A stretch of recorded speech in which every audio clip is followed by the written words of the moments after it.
Hey, welcome back to Sarah Saw Something. Today I want to talk about my first home and show you some of the little spots that are my favorites. I didn't grow up sailing, but somehow I ended up living on a boat. It started with a dream, a mix of wanderlust, watching YouTube channels, and this idea that we could live simply, travel slowly, and build a life outside of the usual path. Zach had always sailed, and when we met, he taught me. At first, it was a fun summer thing, and then we asked, what if we just don't go back to land? It made sense, cheap rent, close to the city, and a way to live on our own while dreaming of one day setting sail full time. And for a long time, it worked. Most days, I'd wake up, gentle rocking of the water, spend hours glued to my computer in the pilot house, working, but with a front row seat to the New York City skyline. There were quiet mornings, golden sunsets, and a rhythm that I knew was rare. But boat life is not just sunsets and freedom. It's constant maintenance. It's tight quarters. It's dragging your shower bag across the dock in the middle of the winter because the water is shut off. Every task is just a little bit more complicated. And eventually, I realized I did not feel grounded. I felt trapped.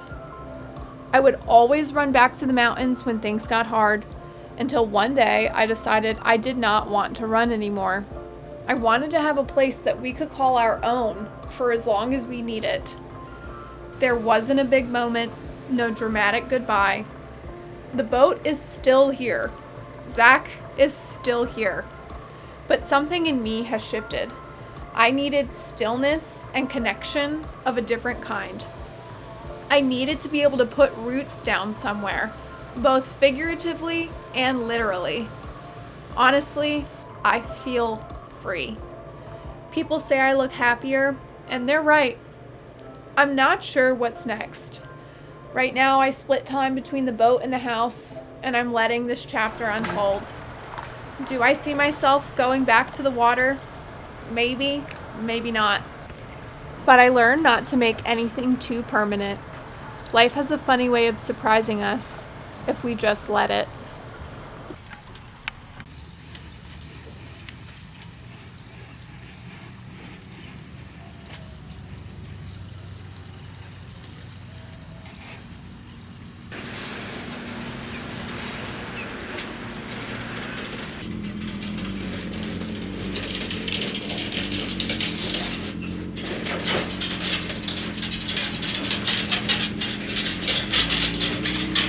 Hi, honey. Hi, honey. God.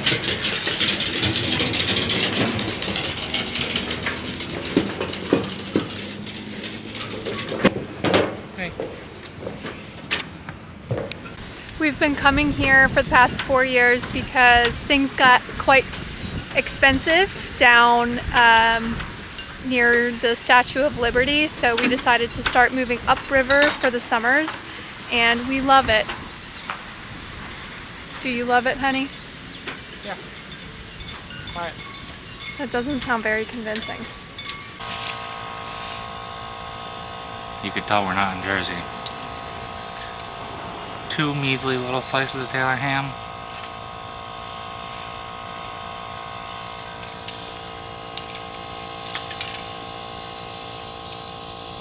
Week. Zach's never satisfied with anything he gets at a restaurant, so usually I get way more than he does, and I have to share my Taylor ham.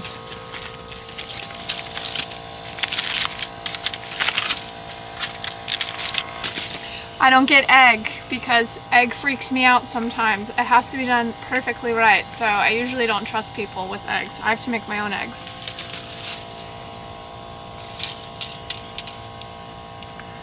How did you get so much more Taylor ham than me? Because I didn't get egg.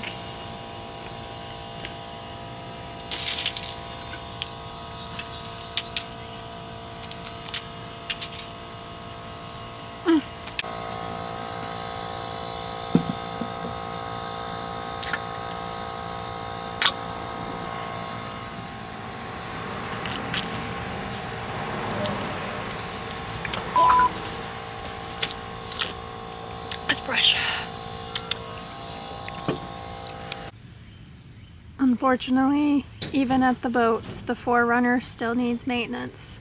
Today, Zach is going to be replacing my radiator. We realized it's been slightly leaking. Oh, yeah, we got like 20 bucks. What do you have on your stream? I got 70 left. On a scale of 1 to 10, how hard is this job? 2. A 2? How long? I'm gonna say 40 minutes. Is that Zach top time or is that average person time? The average person time is probably about an hour. Okay. Let's see what you can do. 40 minutes. I'd say let's check my watch, but I don't have one on. Maybe an hour. Maybe an hour? Okay, the time starts creeping up. Let's see what time it is. 10:55. I'll be impressed if you get it done by 11:35, but I'll still be impressed if you get it done by 12 o'clock. First step is draining out the coolant. See where it's leaking? I think I hit the zoom a little bit. So.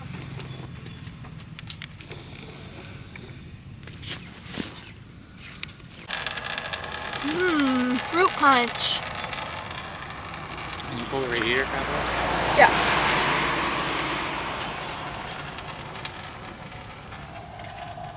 We haven't driven my truck, so it's completely cool. Oh, I feel it splashing on my feet. Close it? Yes. Sorry, what happened? They just cannot wait for us to. Whoops. While Zach works on replacing my radiator, I'm gonna work on cleaning up this hot mess in the back of my truck.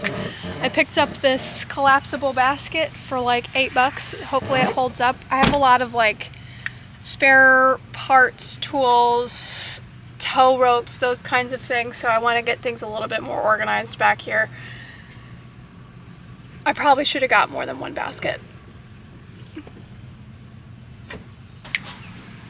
It might not look that clean to you guys, but this is organized for me. And now I know everything that I have in here, and I have this nice little organizer basket. I thought I'd show you some of the things that I keep in my truck for living out in the countryside where you have to be resourceful for yourself.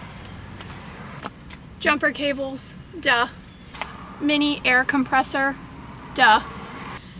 A jump pack, which Zach always yells at me for not keeping charged, duh. Extra power steering fluid, extra oil, duh. Wait, these are both power steering fluid. I do have oil. Oil, duh. Water. I refill this about once a month. I know it's probably gross, but in an emergency, you'll drink it. Snow brush, duh. Hiking poles, because they're multi-purpose. This roll of duct tape has been in my truck for as long as I've owned it. Duh. Bag of miscellaneous straps and tools. Milwaukee battery charger. I also have a Zach, what's it called? A converter? What? We have an inverter. I don't feel like getting it out. A hatchet. Duh. The girl in me is just constantly a rotating bag of dirty clothes, but in the wintertime, I'm thankful for extra jackets, sweatshirts, socks, mittens, hats. It's all in here. I actually broke down for the first time this past February, and I had to wait 6 hours for a tow truck, and my truck would not start at all, so I had no heat, and I was waiting until late at night in my car, shivering. So I was very thankful to have my water, my clothes, my extra clothes, and I also keep, in the wintertime, I keep peanut butter in my dashboard. In the summer it's too hot, but you gotta be prepared. Oh, extra boots, always boots. Let's do a time check on Zach. Ooh, 11:33. 2 minutes till your 40-minute mark, honey.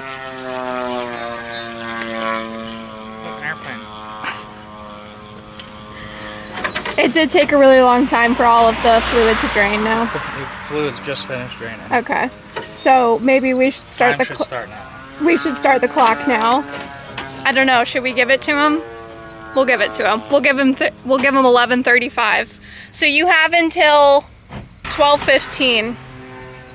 I think that's the right math.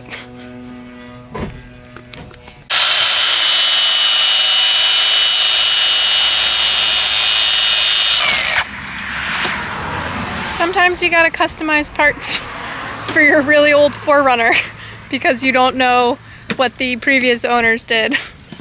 Right, honey? Yeah, but come look at this. This is the Toyota brand that they use, Denso. Look what it says. First time fit.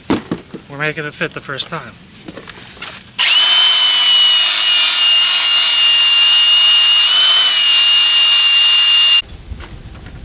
Third time's the charm.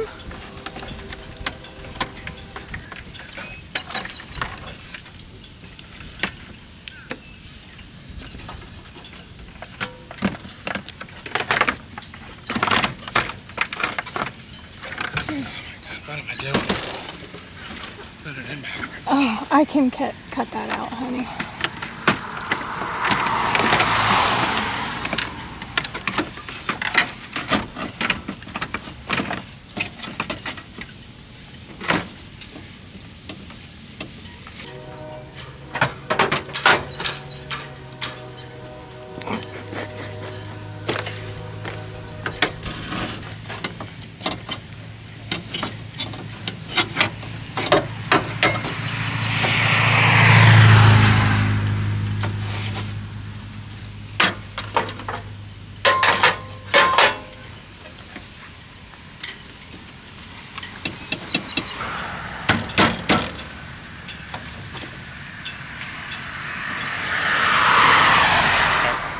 Do we need to just shove her in?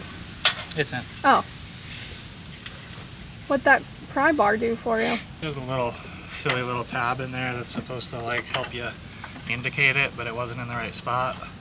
So I tried to bend it to line it up with the hole it's supposed to fit into, and then it just bent sideways. It's out of the way now. Okay.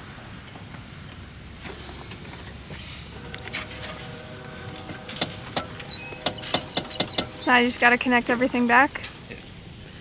Should I do a time check for you? Did you say no, it's okay?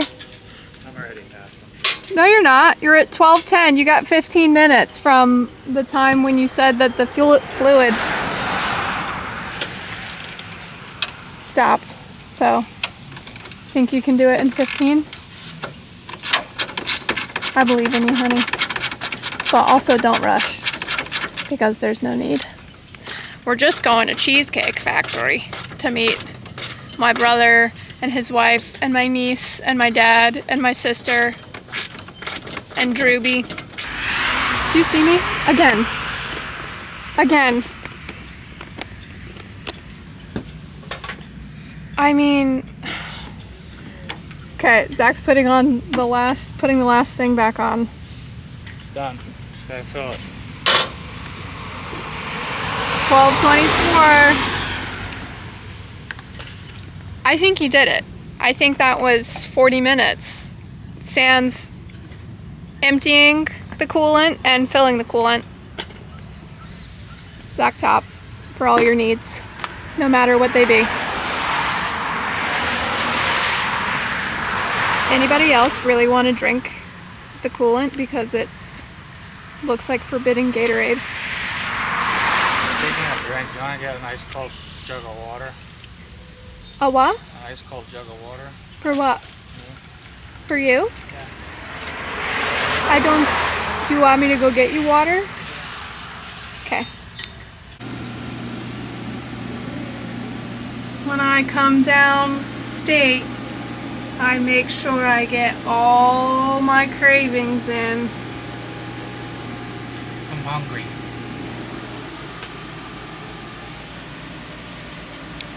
Cold.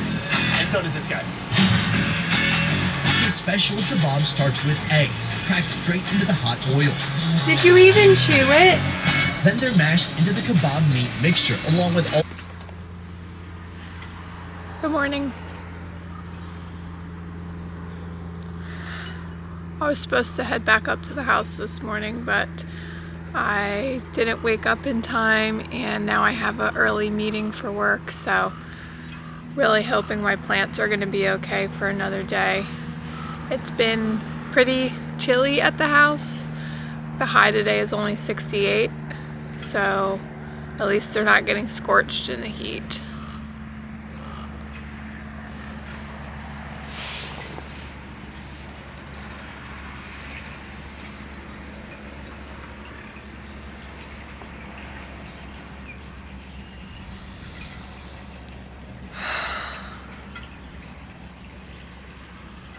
It's almost as peaceful as the house except for the busy road that's right here and the airplanes that are constantly going over.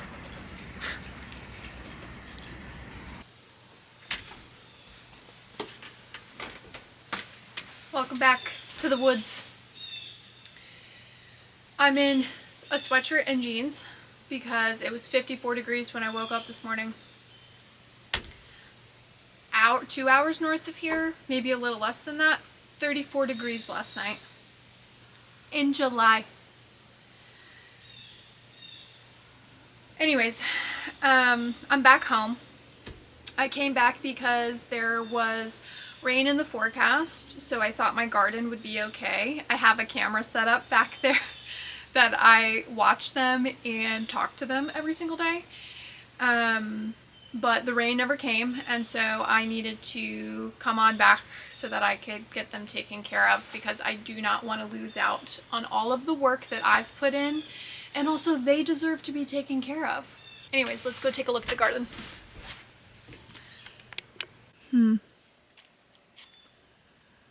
I did water everything last night when I got in. Not seeing any new cucumbers starting. What is that? Are you eating another bug? Okay. No, are you guys mating? You're mating, aren't you?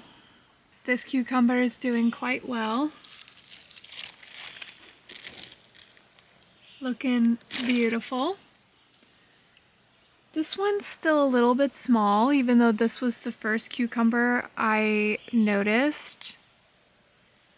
So we'll keep an eye on it. Flowers I planted are growing ever so slowly though, so I'm very excited about that. Now let's go up.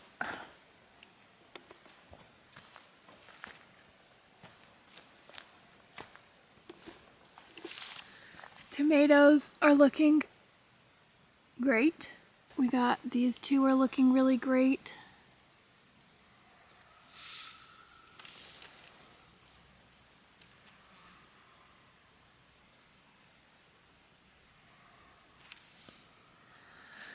And then, if you remember, I was excited because there was a female shoot on my zucchini plant, and when I came back, I couldn't find it. No, and my pepper plants, you know,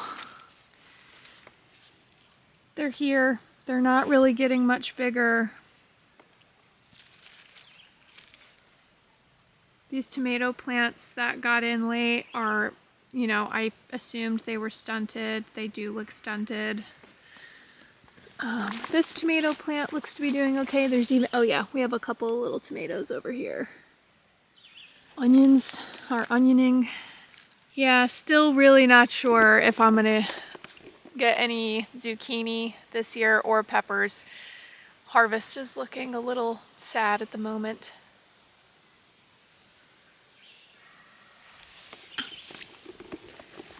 Carrots, we're getting close. I read that you're looking for the tops to be 3/4 of an inch to an inch in diameter before you pick them. So yeah, I think these are ready for harvest, but Zach's gonna be coming up this weekend, so I would really like to wait until he comes if I can. And I don't think all of these are going to be big enough for eating. So we'll see. The straw seemed to work pretty good. I laid it down before. Oh yeah, look at that. Oh yeah, the carrot she's right there. Yeah, we're doing good. These are going to be coming out of the ground in the next couple of days. These look pretty small still, so I don't think I'm going to be doing all of them at once. Broccoli looks good. I'm not sure. They're all leaning. Oh, is something being digging in here? It was probably me. It's probably me digging in here. But broccoli's looking great. That for my growing zone, brassicas thrive. So I need to plan for more brassica plants in my garden for next year. If you watched my last YouTube video, you saw Zach and I spreading all of the straw over the grass seed that we laid out, and the good news is that it is growing. It looks a bit like a bald baby right now with just like sprigs, but it is growing.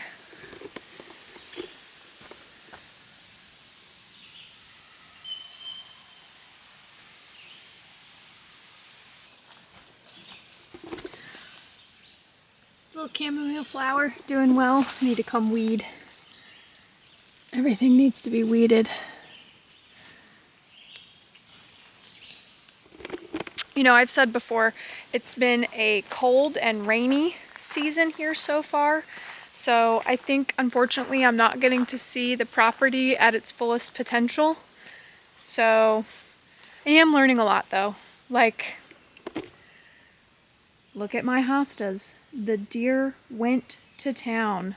Oh, I didn't notice this when I got home yesterday. These are also all wildflowers that I planted, so maybe they'll get some sun now and actually flower.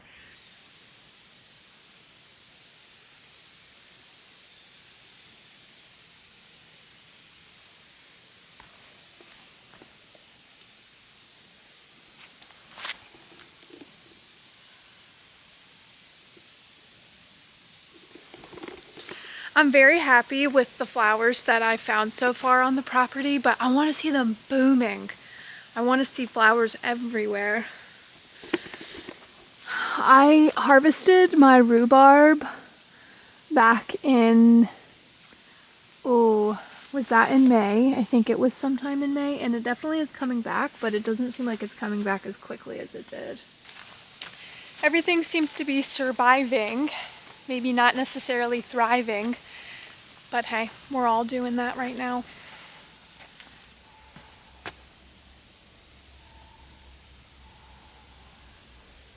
Feels good to be home. That's all I got for you this week. Thanks so much for coming along for Sarah Saw Something. Please like and subscribe and let me know in the comments what you want to see me do around the property. Other than that, I'll see you next week.